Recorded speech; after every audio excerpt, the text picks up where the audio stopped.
জয় যিশু।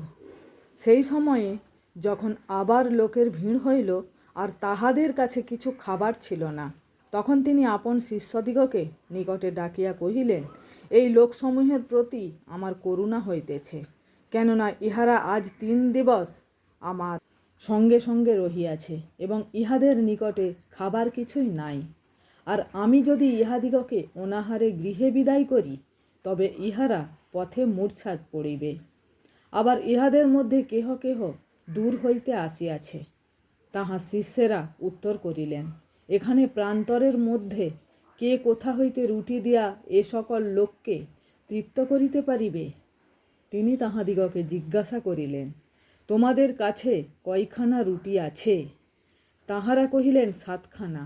পরে তিনি লোকদিগকে ভূমিতে বসিতে আজ্ঞা করিলেন এবং সেই 7 খানি রুটি লইয়া ধন্যবাদপূর্বক ভাঙিয়া লোকদের সম্মুখে রাখিবার জন্য শিষ্যদিগকে দিতে লাগিলেন।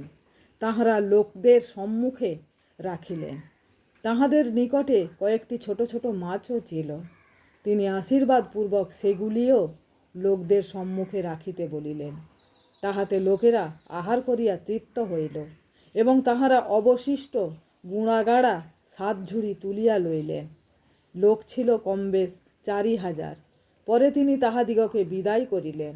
আর তখনই তিনি শিষ্যগণের সহিত নৌকায় উঠিয়া দলমনুথা প্রদেশে আসিলেন। আমেন।